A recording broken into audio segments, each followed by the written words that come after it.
In the depths of winter where snow covers the world like a shroud, whispers of a ghostly figure drift through the cold. She is said to haunt travelers lost in snowstorms, her beauty as breathtaking as her icy touch is deadly. This is the story of Yuki-Onna, Japan's snow woman. Yuki-Onna is a legend deeply rooted in Japan's rich folklore, emerging from the harsh realities of life in snowy, mountainous regions. For centuries, winters in Japan's northern and inland areas were not just an inconvenience, they were a test of survival. With no central heating or modern equipment, the cold claimed lives, and death often seemed to creep in with the falling snow. It's in this unforgiving landscape that the legend of Yuki-Onna was born. Her presence is strongest in these regions, where winter can feel like a living, breathing entity. But where exactly did she come from? Some believe that Yuki-Onna represents the spirits of those who died tragically in the snow, travelers caught in blizzards or women perishing in childbirth during winter storms. These spirits, unable to find peace, are said to become Yuki-Onna, wandering the icy landscapes and preying on the living. Interestingly, her name, Yuki-Onna, is simple yet evocative, Yuki meaning snow and Onna meaning woman. Yet there are variations in how she's referred to. In some regions she's called Yuki-Hime, or Snow Princess, and in others, Yuki-Nyobo, Snow Wife. These subtle differences reflect her shifting roles in folklore, as both a supernatural threat and occasionally a protective figure.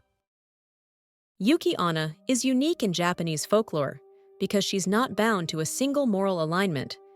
She's neither purely good nor evil.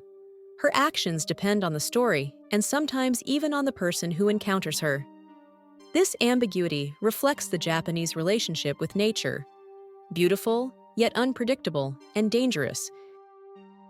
Over time, her legend has evolved, adapting to changing societal fears and interests. But one thing remains constant. Yuki-Onna is a reminder of winter's power, a force beyond human control. Yuki-Onna's appearance is as captivating as it is otherworldly. Her beauty is described as almost inhuman, skin so pale it seems to glow in the moonlight, long black hair cascading down her back, and eyes as cold and piercing as the winter wind. In some tales, her kimono is pure white, blending seamlessly with the snow. In others, it's tinged with icy blues or silvers, adding to her ethereal presence. One of her most chilling traits is her ability to float above the ground, leaving no footprints behind. This detail emphasizes her ghostly nature, as if she's a part of the snow itself, untethered from the physical world. And yet, there's a striking contrast. Her beauty is mesmerizing, even comforting at first glance, but those who encounter her rarely live to tell the tale. Another distinctive trait is her icy breath. In many stories, she kills her victims not with violence, but by exhaling a freezing mist that turns them into lifeless statues. In some regions, her powers extend even further. She's said to freeze rivers and lakes or summon blizzards at will. But here's where it gets interesting. Yuki-Onna's behavior varies greatly depending on the tale. In some stories, she's merciless, freezing anyone who crosses her path. In others, she shows compassion, sparing those who display kindness or loyalty. This duality makes her one of the most complex figures in Japanese folklore. One of the most enduring tales of Yuki-Onna is the story of the woodcutter and his apprentice. Let me take you there. On a bitter winter night, a woodcutter and his apprentice are caught in a fierce snowstorm. With no way to continue, they find an abandoned hut and seek shelter. As the storm howls outside, they drift into a restless sleep. But during the night, something strange happens. a beautiful woman in white appears. Her presence is silent as falling snow. She moves toward the older woodcutter, her breath escaping her lips like frost. Before he can react, she exhales, freezing him where he sits. The apprentice watches, paralyzed with fear, as the woman turns to him. But instead of killing him, she speaks. "I will spare your life," she says, "on one condition. You must never speak of this night to anyone. If you do, I will return and take your life." The apprentice agrees, and just as suddenly as she appeared, the snow woman vanishes into the storm. Years pass, and the young man builds a new life. He marries a beautiful woman, and they start a family together. But one night, as they sit by the fire, he tells her of his encounter with the snow woman, breaking his promise. In that moment, his wife reveals her true identity. She is Yuki-Onna. Depending on the version of the tale, what happens next varies. In some versions, she spares him for the sake of their children, but vanishes forever, leaving him to raise them alone. In others, her wrath consumes him, and he meets the same icy fate as the old woodcutter.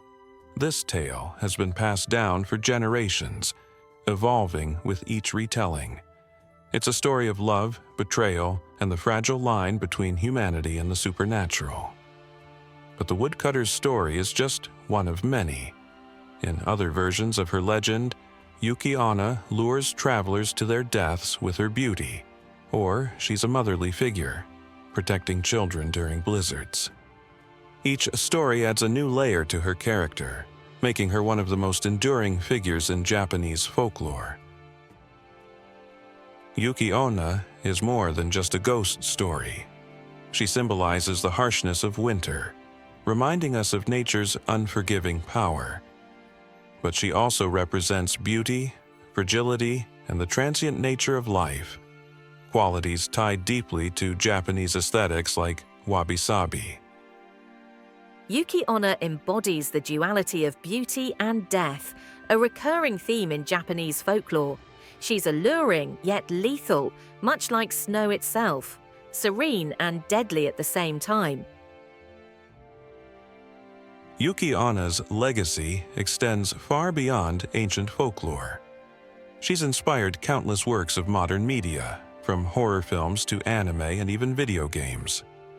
In Akira Kurosawa's 1965 classic Kwaidan, she is portrayed as a haunting yet tragic figure, while in Spirited Away, her essence is echoed in the mysterious spirit world.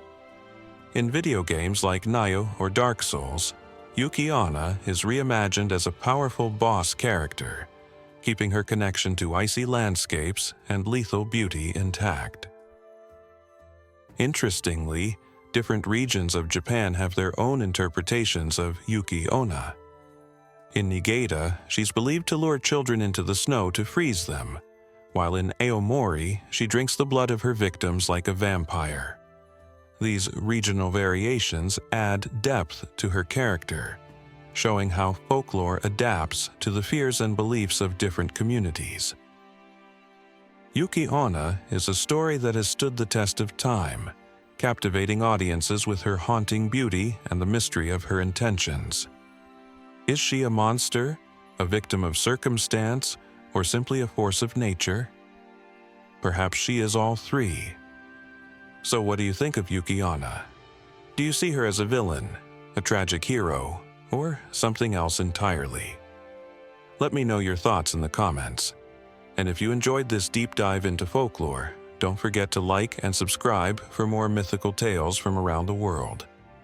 Until next time, stay curious and stay warm.